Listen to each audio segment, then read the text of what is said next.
Everybody, like to welcome you to the executive meeting of the 12th of August, sunny in Somerset meeting. I'd like to hand over now to Democratic Services and Andrew Mel-Hewish to run through the preliminaries.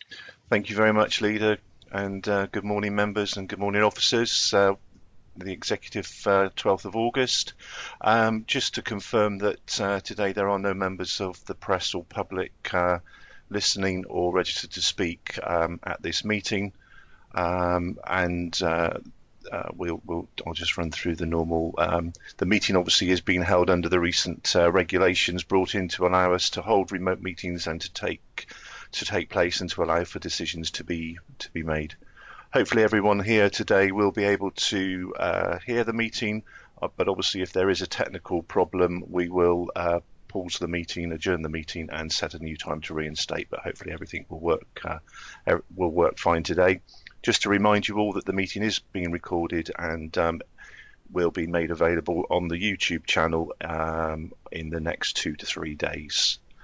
All of the members of committee of executive should have their video on, but please remain muted just to cut down on any background noise, and obviously unmute when you're invited to speak. And if you do need to attract the attention of the leader today, then please use the instant messaging box at the bottom left-hand side of the screen, and the format of the meeting will be as per the agenda published. I'll hand back down now to the Leader of Council.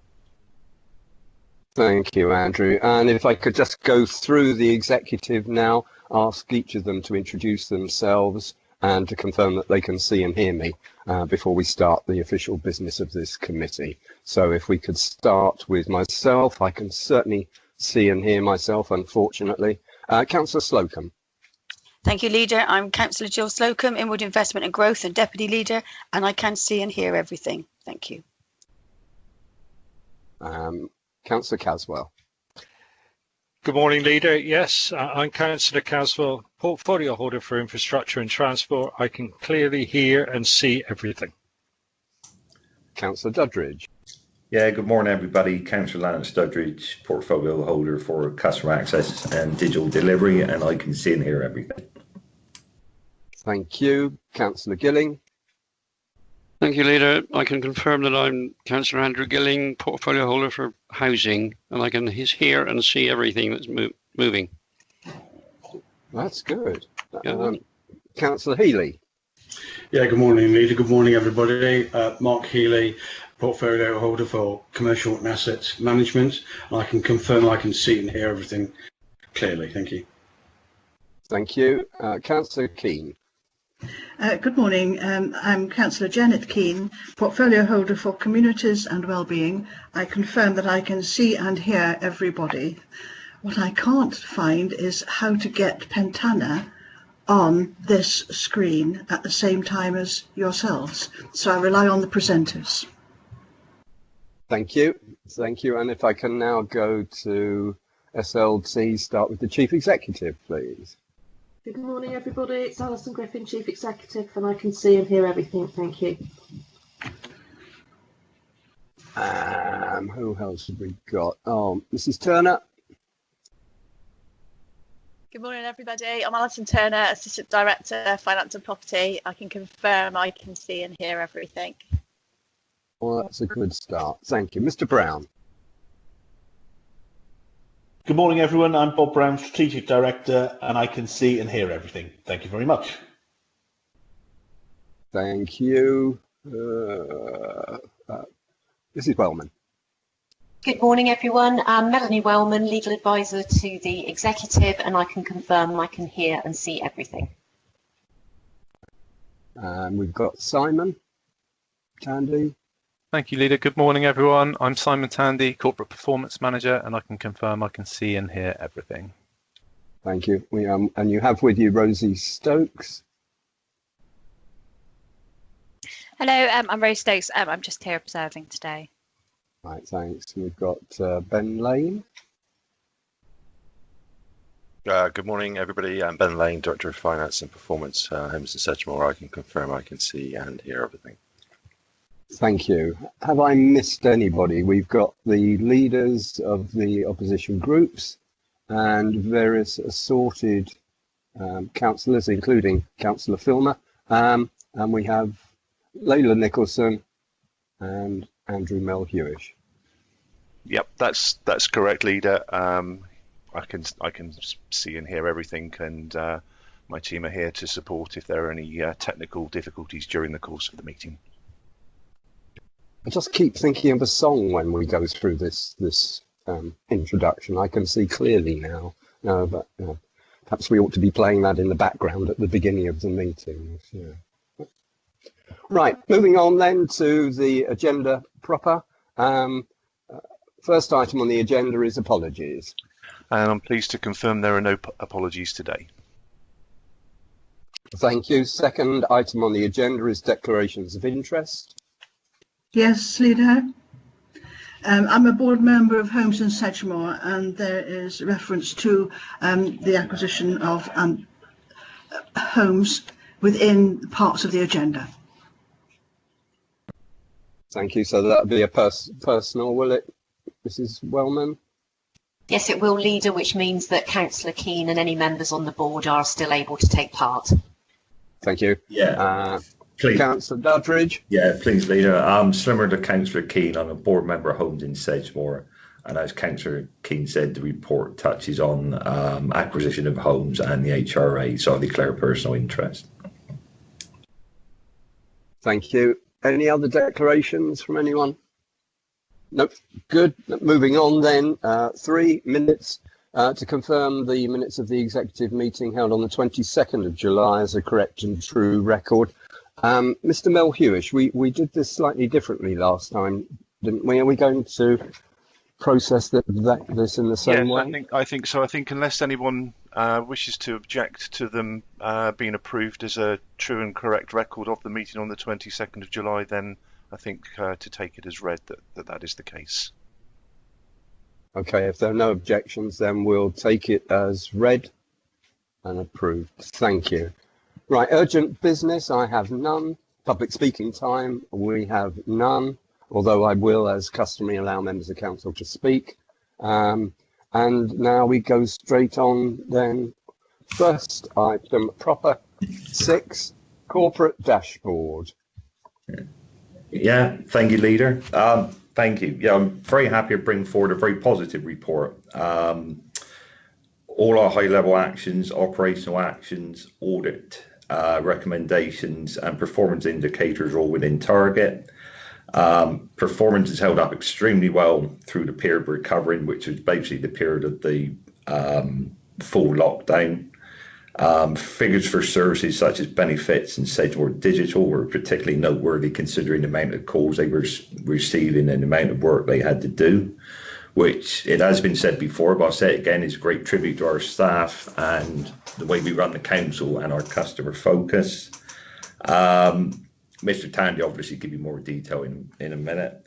The only thing that was slightly less positive, there's a decrease around the registration of new planning applications and notifying applicants of any errors in the applications. But I know Councillor Slocum as portfolio holder and Stuart Howlett as the assistant director have looked at this, and as far as I know, there were some issues around working from home when dealing with major applications, some IT issues.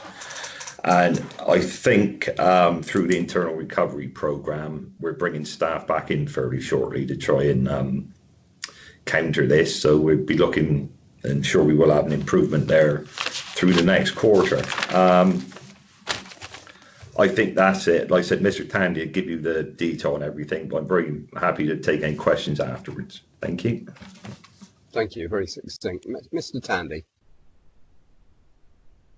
Thank you, Councillor Doddridge. Thank you, Leader. Hopefully I'm presenting my desktop now. Can everybody see that okay? Okay, I'll assume you can. Yes, fine. Through, Simon. Okay, so as Councillor Doddridge has overviewed, we are bringing forward a very positive corporate dashboard this morning, and in a little bit more detail, we'll just have a look at the high-level actions. As Councillor Duddridge said, none overdue at this stage. We obviously had refreshed the set ready for the new year. It was the refresh was slightly delayed due to the ongoing situation with COVID-19, but we're back on track now. And as I say, there's nothing overdue. There's one approaching towards the end of this month, which, as you can see, has progress against it. So there's no cause for concern there. I've spoken to Mr. Milton, and he's confident that that one's going to be completed in time. So not much more to say on high-level actions. Moving on to operational. Again, similar, we had a bit of a delay in the creation of the new set of operational actions for this year. They were due to be up and running in April, but obviously with the ongoing situation, we were unable to meet that target. So I think when I wrote the report at the end of July, we had 150 actions on the system. That is now up to 230, and I believe we have a full set of operational actions up and running. Obviously, because it's in its infancy, we haven't got any overdue. I would be concerned if there were any, but again, similar to the high-level actions, we do have some approaching towards the end of the month, so we'll keep our eyes on those and just ensure that they're kept up to date. Audit recommendations are slightly different because we have, they're rolling over, they're constantly being monitored. I actually base our reports on the last 3 years worth of recommendations because of the nature of those. Some recommendations are given due dates many months and even years into the future. So we do still have some recommendations from as far back as 2018 that are still live. So again, though, with those, we do have some that are overdue, the majority of which have slipped due to the COVID-19 situation. There's just a bit of housekeeping to be done there, just to make sure that those that have 0% progress against them at least have some notes to explain what's happening with those actions. With the high priority ones, we have 4 that are overdue. We will be taking those to audit and standards if required at the next audit and standards committee.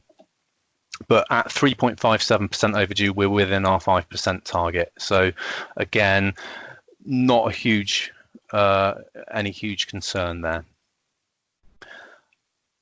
With performance indicators, before I go into the detail of these, I just wanted to mention about Appendix B, which is our new set of service standards and performance indicators. It's not dissimilar to what we've had in the past, but there are some amendments. We've removed those PIs and service standards that are no longer deemed relevant or of value. There's been a general tidy up of the wording of the service standards to make sure that they are focused on our customers. And we've added a number of performance indicators for ones that are for sections that previously weren't monitored, including CCTV, housing advice, and antisocial behaviour. And we've also realigned the planning performance indicators in line with the national measures. I'm hoping that we will have questions around that potentially, but I'm hoping that you will approve that new set of service standards and performance indicators is good for everybody. So just to have a look at the performance indicators for Q1, as Councillor Duddridge said, we have 86% on target, which is extremely good. At the end of Q4, the previous quarter, we had 75% on target. So we were actually falling behind slightly into the amber. But to have gone back above and beyond our target of 82.5% is something very special, and I think we really do need to applaud our members of staff for continuing the work through such a difficult time and with completely different circumstances than they were used to, with working from home for for most people, I think, was quite a shock to start with. But to have coped with it so admirably is something really special. So we really do need to highlight how positive that is. I personally was not expecting it to surpass the amber, perhaps even fall into the red, but to be so high above our target is really good. So I think everybody needs to be thanked for that. To the sort of less positive side of things, there are a few indicators that have fallen into this into being significantly off target. However, for all 5 of them, you can argue that COVID-19 and the change in working situations has had an effect on them. So I think really we just need to monitor into the next quarter to ensure that that things are improving, and if they're not improving by next quarter, then perhaps we need to take some further action. Talking of further action, with regards to the planning registration and notifying applicants of invalid applications, which are these 2 top ones here, as Councillor Duddridge said, both Mr. Howlett as the Assistant Director for Inward Investment and Growth and Councillor Slocum as the portfolio holder have taken this in their stride and been making inquiries and have already put some steps into place to ensure that we get these back on track, which does include, as Councillor Slocum has sent me some further information this morning, just in case she was absent. She is actually here, as we all know now. She may want to speak herself in a moment, but I will just say that the intention is to potentially bring the registration members of staff back into the Bridgewater House office, because the systems that they work with don't work very efficiently at home, and that is one of the main causes for this this drop in performance. We will therefore hopefully have them back into the office and keep a closer eye on things, just to make sure that we get back on track. The other thing that's happened is a member of staff who previously worked in registration has stepped in to assist to try and bring those applications back on target. So all things considered, however, a very healthy picture of our performance, and I'm happy to take any questions, please. Thank you. I must admit, I was thinking, well, I was expecting certainly some high failure rate because of the current situation. I'm absolutely stunned and very pleased that staff have managed to maintain the standards with all the other work that they've been doing as well, even yourself, Simon. So it's a great credit. Right, I've got Councillor Keane who wants to speak on food hygiene. Thank you, Leader. Simon, would you put your previous screen back, showing the red overdues? Absolutely. I know what you're going to say. I have had correspondence with the officer who deals with that, and it seems almost unfair that it should be put into the red, because over the past 4 months or so, only the retail outlets for food have been available. All the other places where one would expect hygiene to be a key role, such as restaurants, pubs who do meals, etc., they have been closed. And I think, as that is read, I think it's an unfair reflection on the staff. I have to agree with you. It is the nature of that performance indicator, and it is unfair that it's red, because it was just an absolutely impossible feat to have got that to 100% with the situation ongoing. So I must say I'm reporting the facts, but as you say, I think it is slightly unfair that should be marked up as red at the moment, especially looking at the history of that performance indicator, where it's very unusual for it to fall below 100%.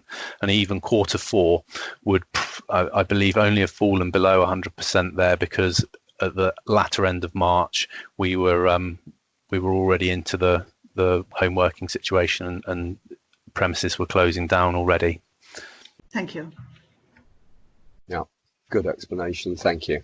Unfortunate, but at least it highlights the situation and is a relatively watertight reason for that. I'm going to go to Member of Council Cathy Pearce.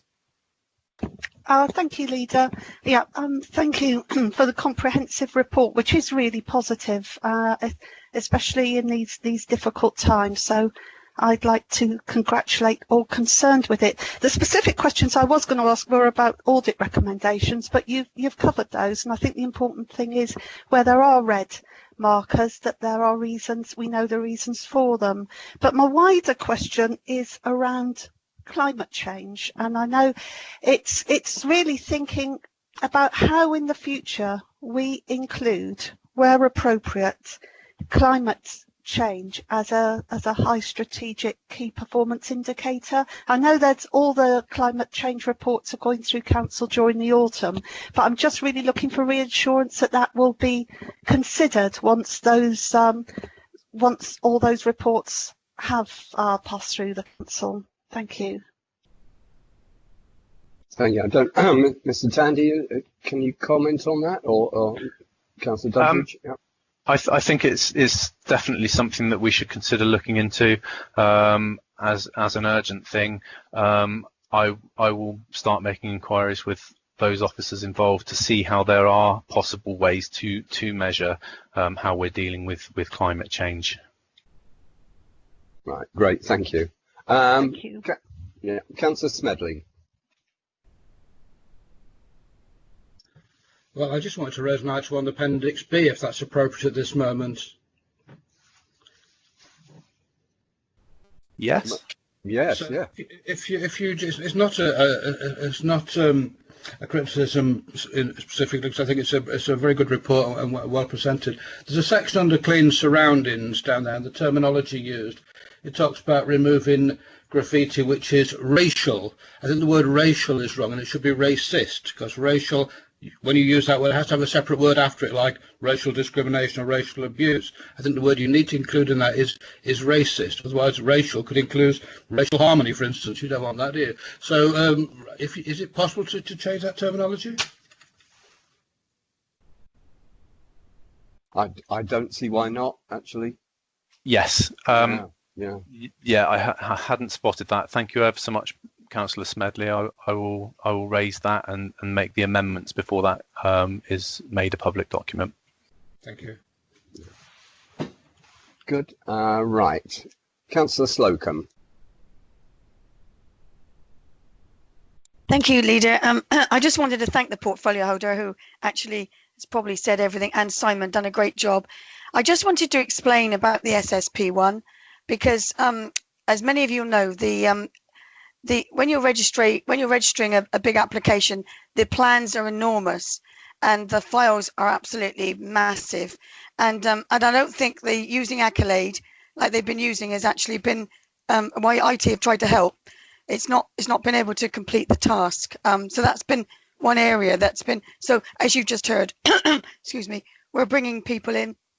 We're trying really hard to work on that. As Councillor Caswell will remember, planning take it very, very sensitive when they're in the red. They don't want to be in the red, and they, even in this difficult times, they've been very, very upset about it. So an SSP2, we continue to be given ongoing demands on trying to deal with the large backlog of applications, and these measures now, as we've said, the redeployment. The one thing I wanted to say is that whilst we've been in a difficult position, we have put measures in which will hopefully provide some support and make our working much more efficient. Importantly, it's only these performance measures that we're down on. Can I absolutely say that the decision-making performance remains strong and above target, and that's been a tremendous job done. And I thank Stuart Hewlett for the work he's done, and his team, and also our chairman, Bob Filmer, because, you know, to our decision-making to be as strong as ever and above target, that is tremendous. So we've only got these 2 small areas, but obviously, you know, we have taken it very, very seriously. And I can assure you, and Simon knows this, by the next quarter, we will not be in the red. Thank you. Thank you. Councillor Duddridge. Yeah, thank you, Leader. Yeah, following on from what Councillor Slocum and Councillor Keane said, there's no intention to sort of nitpick anybody, but the performance indicators we use are, I wouldn't say they're set in stone, but they are fairly rigid, and we can only measure what is there. But the whole point of them is not to catch people out, as it were. Where there is something flagging up, obviously we can move to help, or provide extra support and get them back, into the direction that they obviously want to be going. So there's no reflection on any officers or portfolio holders or anything. It's purely finding out where we are slightly lagging and then moving things back into the right direction, working with everybody concerned. Thank you. Right, thank you. And Mr. Brown. Thank you, Leader. Just to support the issue on registration, there's been good collaboration across the services. So Stuart, myself, Mr. Milton for CAP and customers, and have all met to try and with IT to see if we can resolve it. We've put in place a plan to make sure that we can actually do some work and bring people back into the office in a safe way. So with facilities, we'll be looking to bring them in a way that will allow them to deal with the backlog and don't bring people into the office so often that it may put people at risk. So we're managing that safely, just to give some reassurance. And secondly, if I could just say about the performance of our customer services team, who obviously have had some investment and changes, and they've stood up, I think, extremely well to very high demand over the COVID period, not least of all because they've been providing a 7-day-a-week service within the constraints of their staffing. So I think they've done an excellent job in making sure that not only are they providing a good service over 5 days and hitting those targets, they're actually been doing that over 7 days and dealing with county-wide issues and the open door policy. And I think this is a testament to the investment that we've made, both in the equipment, the staff, the training, and the new approach to customer contact. So I'd just like to say a big thanks to Chloe, Jerry, and to Harry and the others who have done a really great job in bringing that together and showing us in the best light over that period. Thank you. Yeah, and the number of abandoned calls, I mean, phenomenally dropped, and despite the fact that the number of calls have gone up, that really is quite incredible, really. So excellent job. Right, if there are no more questions, Chief Executive. Thank you, Leader. Yeah, I mean, I couldn't let this report move on without saying a few words. I think the report today is excellent. I'm really proud of the performance that we've delivered over the last few months. As you say, and others have said, it's an absolute testament to the commitment of the staff. And as has been said, it's not just maintained the levels. In some areas, it's well exceeded it, and I think people have taken a real pride in that. And I think it's just been interesting listening to the discussion today, because it's nice that people aren't just taking the performance at face value and actually looking behind those performance targets and what's been achieved to understand the reasons why. And I hope members of the executive have been reassured that as officers we're taking the necessary steps to put things right where they need to be put right, and that's all being managed, as Mr. Brown has said, through the recovery programme as well. So yeah, I think it's an excellent report. Really proud of what's been presented today. Thank you. Thank you. And on the phone one, it just goes to show that you can have a single point of contact for everything within the county without major structural change, and it actually works. So well done to everybody. Councillor Duddridge. Yeah, thanks, Leader. Just very briefly before we move on, we are looking to do some work just comparing our performance with other neighbouring authorities, which, apart from being a very interesting exercise, might stand us in good stead going forward. And also, people do things differently. We might be able to pick up some pointers on things we can improve and move on to even greater standards of customer service. We've got the team, they're so dedicated, as everybody said, done such a good job, but hopefully, we can move onwards and upwards. Thank you. Thank you. And therefore, members, we come to noting the report and agreeing the report. Are we happy to do so? Yeah, that's been moved. And seconded.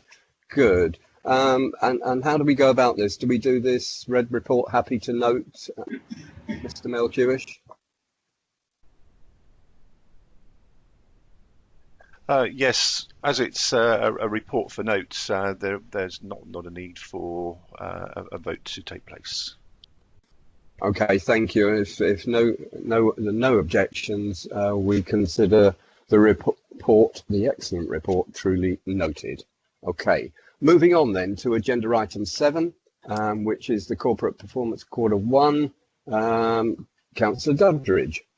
Yeah, thanks, Leader. Again, a very positive report. I don't plan on going into any detail, but if you go into the nitty-gritty of some of the financial details there, you can see there's been impacts in certain sections through the lockdown and the coronavirus. Nothing we probably didn't anticipate when it started, and certainly nothing we're not able to manage. But I think Mrs. Turner would be the person to go into any detail on that. Similarly with the performance indicators from homes in Sedgemoor, I know we got Mr.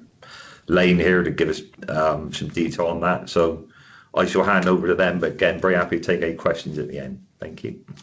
Start with Mr. Tandy then, please. Yeah. Thank you, Leader. Thank you, Councillor Doddridge. I don't actually have a huge amount to highlight in this quarter.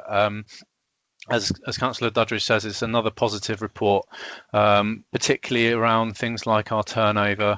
Our voluntary turnover is as low as 0.51%. We had effectively 2 leavers during the whole of the quarter, but you can imagine that it wasn't really a time where people were thinking of upping and leaving their jobs during that such a unique situation.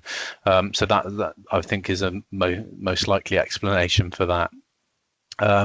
As you can see, we have 16 strategic risks still running, pages 17 to 19 of the report, one of which included now is the risk around coronavirus and how it affects us. The only other thing I'll say before I take questions and hand over to our colleague Mr. Lane in Homes in Sedgemoor is that although I've noted that no grants have been awarded during 2020/21, there were no grants committees, obviously, during the quarter for obvious reasons. The first committee was actually held the day after I published the report, so on the 28th of July, and the information coming out of that is that 8 grants were awarded with a value of just over 16,500 from the budget of 50,500, but that will obviously appear in my Q2 report. So any questions on the report? I will say that obviously the biggest part of this report is the financial information at the beginning, and I know Mrs. Turner is here, who if you have any questions around that, will most likely want to step in and help me with answering questions on that. But any questions will be welcomed, please, before we hand over to Homes in Sedgemoor. And thank you. Just to preempt that, I don't know whether Mrs. Turner wishes to say anything now. Thank you, Lisa. Only really to say that that clearly the first quarter of this financial year has been different financially because we had some particular issues in terms of our income collection. Mainly, there have been some increased expenditure as well because of the impact of COVID. We've been monitoring it really closely, and we've been reporting it to members, and we will be detailing it in the initial medium-term plan that will come to executive in September. Because of our good financial position, then we won't have any issues in terms of setting a budget next year. But clearly there has been a financial impact, and this first quarter figures does pick up some of those, particularly with the income variations. But it's at quite a high level, so it's quite difficult to see specifically what those are. But I'm happy to answer any questions members have on the figures. Right. Okay. We'll go to members of the council first. First off, Councillor Evans.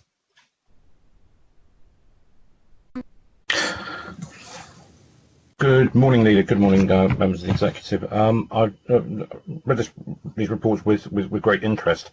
On the risk assessment register, I recall, I think, that the previous risk assessment register had risks around Brexit that we were reporting on, and I noticed those aren't in the, or rather a no-deal Brexit, which I noticed aren't in the risk assessment now. And I'd be interested to understand the thinking behind that. And secondly, I noticed that, not surprisingly today, the government figures put us into recession for the first time for 11 years. Obviously, this is a post-COVID consequence. I wonder whether that should have been in the risk register as well. Thank you. Right, Mr. Tandy or Mrs. Turner? I think with the recession side of things, we obviously this information's come out since the report was written, so no doubt our risk manager will be considering that information and whether that needs to go into our strategic risks. With regards to the Brexit risks, I think that they've actually they haven't disappeared. I think they've gone into our operational risks. Yes. Yeah, So they have, yeah. So they are still being monitored, but we don't have them on our strategic risk register any longer. Okay, thank you very much for the explanation. Thank you. And Mrs. Griffin. Thank you, Leader. Yes, just going back to Councillor Revan's comments about the economic issues that we're dealing with at the moment. I mean, there are risks within our papers that we review regularly with regard to recovery, but I think it's probably fair comment that we need to break some of those down to perhaps a more granular level. And I guess perhaps if I was being really picky, I'd say it's not necessarily a risk now, it's an issue because it's happened.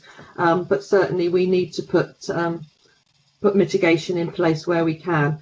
Obviously some of that is happening, but I take that on board and we probably need to raise the profile within our documentation. Thank you. Thank you. Members of the council, any other comments or questions before I move to the executive? Councillor Smedley.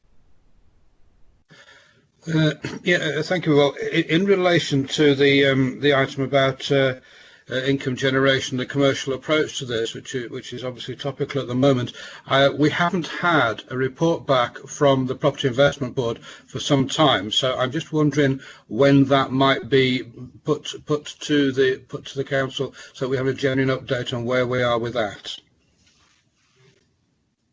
I think the director is looking to hold a meeting fairly soon in order that we can be updated. I don't know whether the chief exec has got any information on that, but I know the member of the management team at the moment, leadership team, is on leave, I believe. Yeah, we certainly need to have some reports back, and I see Alison Turner's typing. Clearly, we would then want to report any of the impacts back through the MTFP and feed that in. So yeah, I'll hand over to Alison, she can give you more detail. Okay, go Alison. Thank you, Leader. Just to say that we are working on those figures and we're working with Montague Evans to assess the sort of impact that's coming through. We have included an estimated impact sort of in our COVID figures and in the updated initial medium-term financial plan. At the moment, it's not a significant impact on our income coming in, so it's not a huge issue. Certainly, there's much more of an impact from the loss of fees and charges, particularly from car park income and the commercial side. But we are working on that, and the intention is to bring a report back. It'll certainly be featured in the medium-term financial plan, but bring a specific report back during September. Thank you. Okay, thank you. Moving on then to Councillor Slocum. Oh, thank you, Leader. I think it's almost slightly been answered, but I did want to ask a question about the grants. Is that a cumulative? I never get this word right. I apologise. Is it a cumulative amount that carries on? Because we haven't had grants meetings. Will that just be a you know the right word, Alison? I never know. Cumulative. Cumulative. That's the word. Never get it. Never get it. Is it that?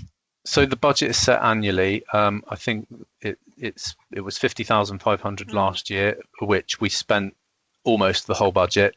That would have appeared in my Q4 report.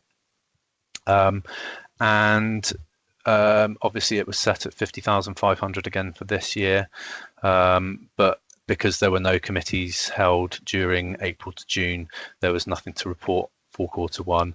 However, as I say, there was a meeting on the 28th of July for which they granted 8 project grants at a value of just over 16,500. So they're getting back on target to spend the budget. Okay, thank you. Thank you. And I'm no doubt they will manage to spend the budget by the end of the year. Councillor Keane? Thank you. At the last in-person meeting of grants that we had, I think at the end of the last sort of financial year, when we looked at the very small amount that was left over, there was a vote to, if we could, carry the very small amount forward in order to use it to have a in-person social function, to have reports from all the people to whom we'd given grants at some stage in this autumn. But of course, after that, COVID changed everyone's plans. And so if it's possible to have that very small amount added to this year's allocation, because the officer administering this is in the process of wording a slight refinement to the criteria, in that because the COVID difficulty, there are many of the applicants who are working against all the odds to keep their voluntary services going, may need to have a far quicker turnaround than the normal aspect, perhaps even before the committee would actually formally meet again in X number of months' time. Thank you. Thank you. Anyone else on that? And I certainly noticed that the grants criteria have somewhat changed recently to reflect the current situation and provide support where it's mostly needed at this moment during recovery and other things, which I think was an excellent change of or expansion of the rules for grant applications. Anyone else wish to say anything before we move on and hear from Ben Lane? No, right. Oh, Mrs. Griffin. No, okay. Right. Ben, over to you. Awesome. Thank you, Leader. Good morning, members. Good morning, officers. I'm Ben Lane, the Director of Finance and Performance for Homes in Sedgemoor. Not intending on going through the performance data that you've had sort of circulated in line-by-line detail, but I'll just give you a quick kind of précis overview of what you have in front of you. A refreshed suite of KPIs for this 2021 period developed in consultation, obviously, through our board and obviously in discussion with our SDC officer colleagues. Structured now in a way that aligns it to our recently launched corporate strategy. So split across the 3 pillars that make up our new corporate strategy covering the next 3 years, 2020 to 2023. Within the kind of KPIs, you'll see those KPIs that we've identified as strategic KPIs, and those, if you like, are more of an operational sort of level. Some of the KPIs are still in development.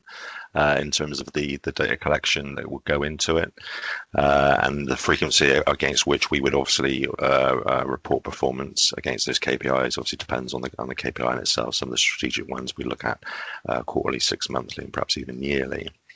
I guess if you were to think about the headlines that you would see within this report, I mean, clearly COVID-19 has impacted on our organisation.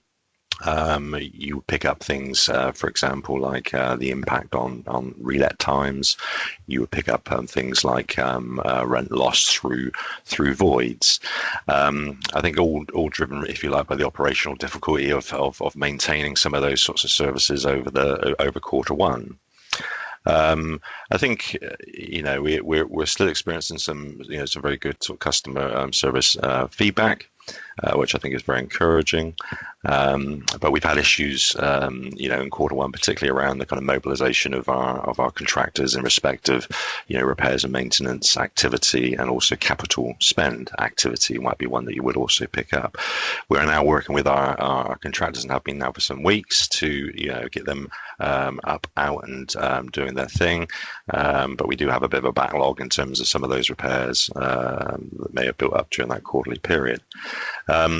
Again, you will probably be aware that we produce and supply to our SDC colleagues a kind of comprehensive monthly compliance report, which covers all the key areas of sort of safety across the properties. That is circulated down each and every month. From a summary perspective, at the end of June, that still remains as red. We're expecting by the end of July for that to move from red to amber, but it's a very comprehensive report that gets circulated down for SDC consumption. I think we particularly had challenges around electrical sort of testing during the period. Getting access into properties was proving quite the challenge. We've managed to, in that same period, however, maintain a very high percentage around our gas certificates. Ensuring that we've got access as we've needed, and conducting that operation in a COVID sort of safe way. I think without exploring any other lines in any more detail, unless other questions want to come up, I think the final thing I was perhaps going to say is people perhaps be aware that we, along with our SDC colleagues, will be reviewing our management agreement over the next few weeks. This is the agreement that exists between SDC and Homes in Sedgemoor, and the outcome of that review may well also inform the KPIs that come to the executive in subsequent quarters. At the moment, the KPIs that exist within the management agreement are featured on the suite of KPIs that have been circulated and identified accordingly. But that review, if you like, may well impact on the look of the Q2 KPIs and those going forward. So if I can perhaps hand over and see if there are any questions that people may have on the data presented or the overview that I've given, I'm happy to do what I can to answer those questions. Right, thank you very much. Very clear. Any members of the council wish to raise anything or comment or ask a question before I go to executive members? Okay, Councillor Slocum. Thank you, Leader. A silly question, really, maybe. I just noticed about rent collections, and I just wondered how you've managed, because I presume a lot of people will be through the banking system, but there are still some others who are not. And I wondered how you've managed about that. We have a very high percentage of those who have direct debits set up through the banking system. We've had higher than normal rejections of direct debit payments. As you appreciate, we look to go to the bank and they then look to collect. However, that has improved over the last sort of few weeks.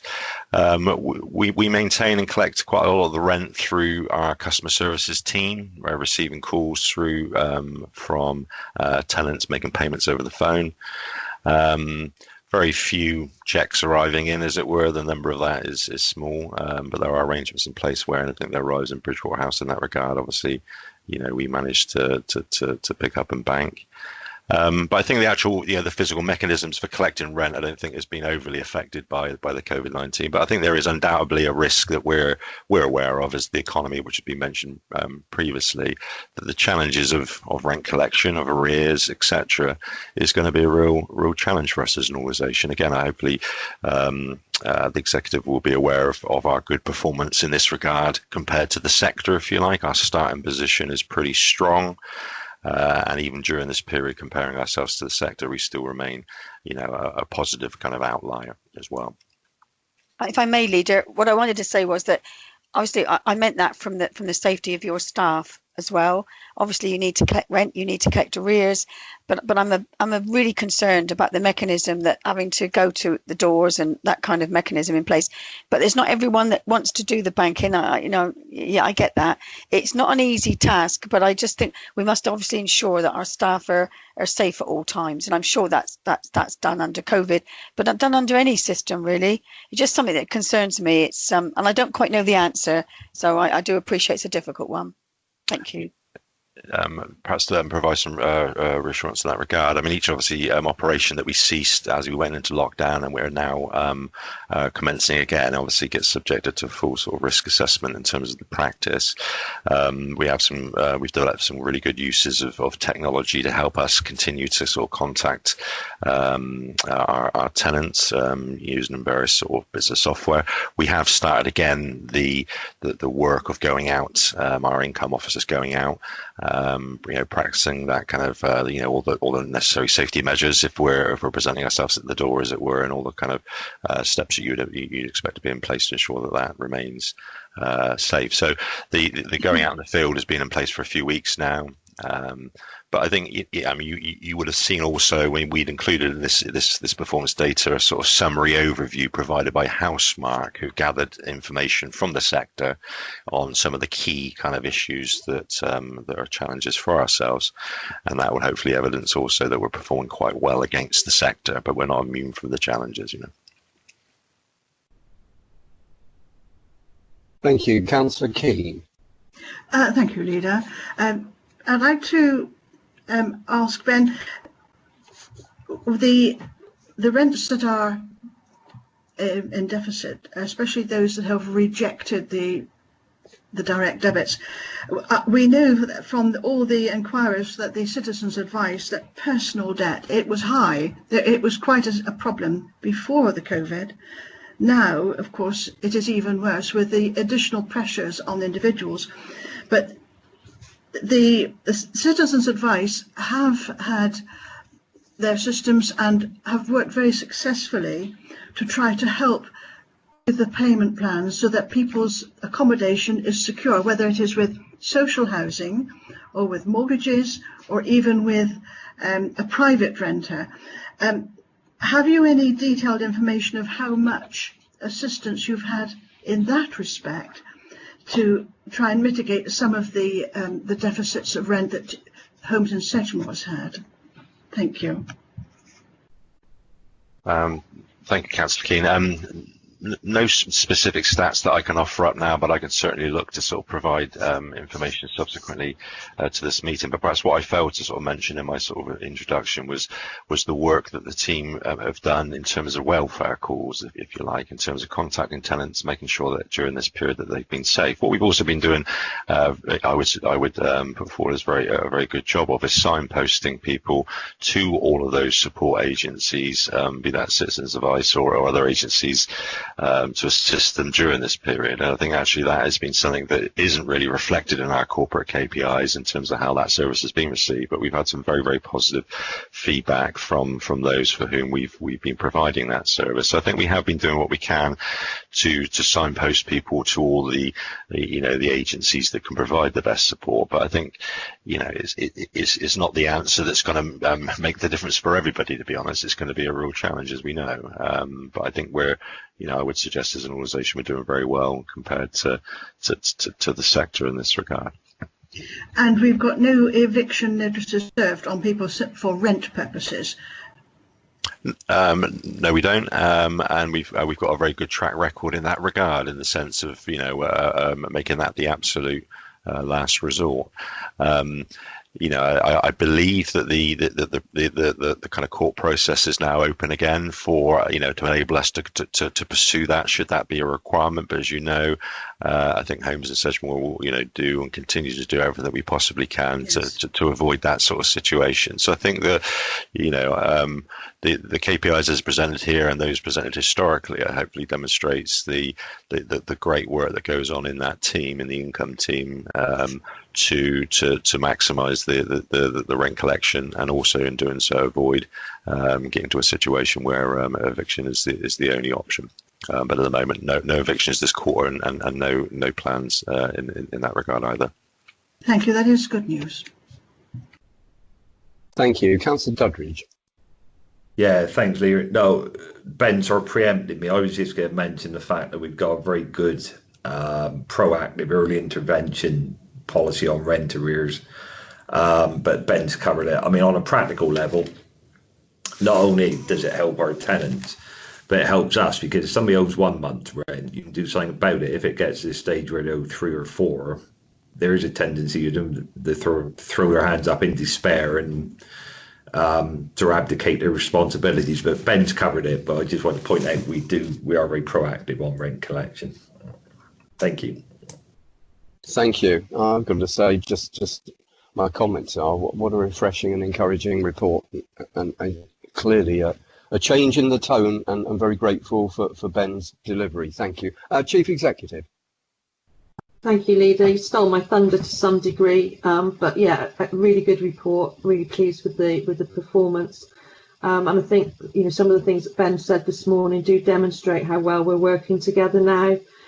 We've been involved in looking at the corporate strategy. We're reviewing the PIs.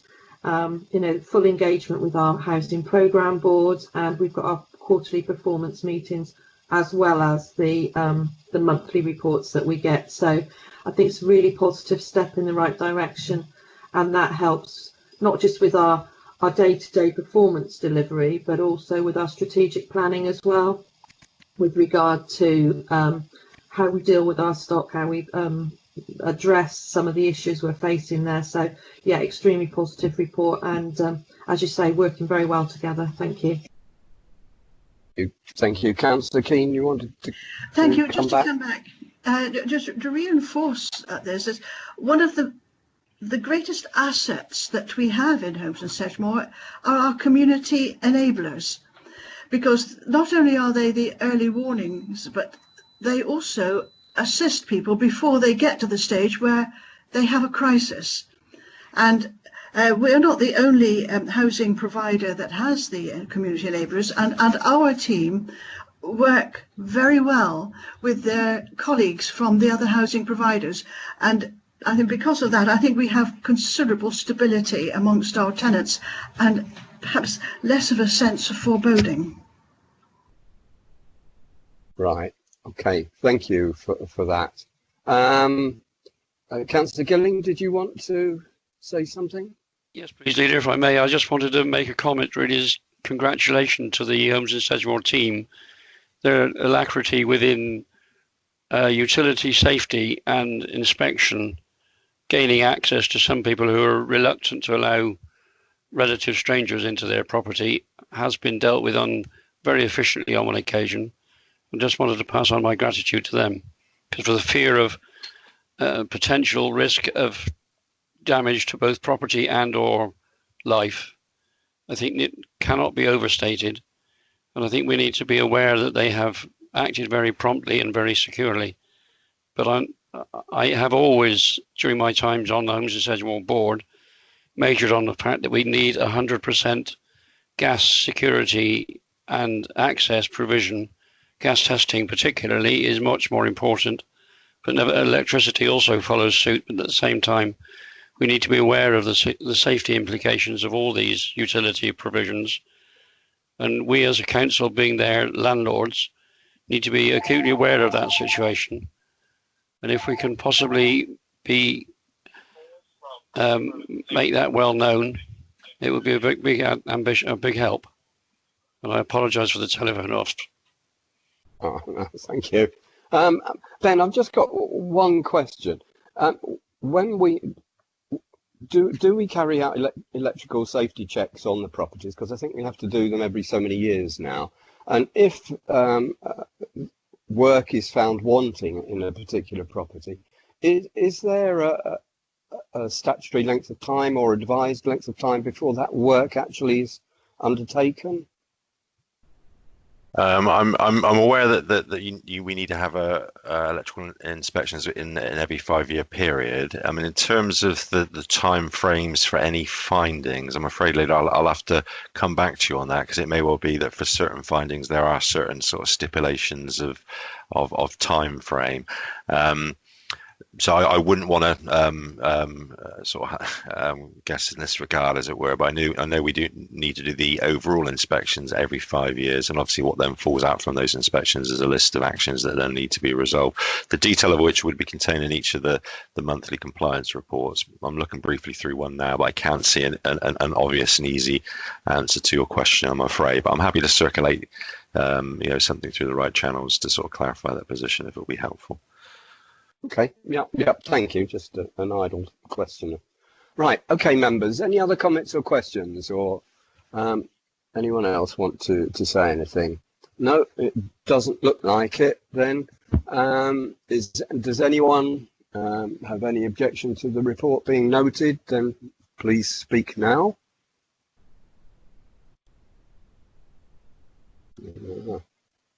Right, moved, seconded. Mr. Milhewish? Yes, and again, as the previous item, as this is a report that is here for note, and there have not been any issues raised that needed to go anywhere, then no need for a recorded vote on this occasion. Okay, thank you. And then, without further ado, I'd just like to thank everybody today for coming along to the meeting and presenting, well, some really interesting and positive PIs, KPIs, and other matters. Councillor Gilling, we've now resolved the thing, but I'm sure you can answer something or ask something afterwards. I think there's nothing more for us to do but to thank you for your attendance at the meeting today, and I hope you enjoy the sun for the rest of the day. Thank you very much. Meeting closed.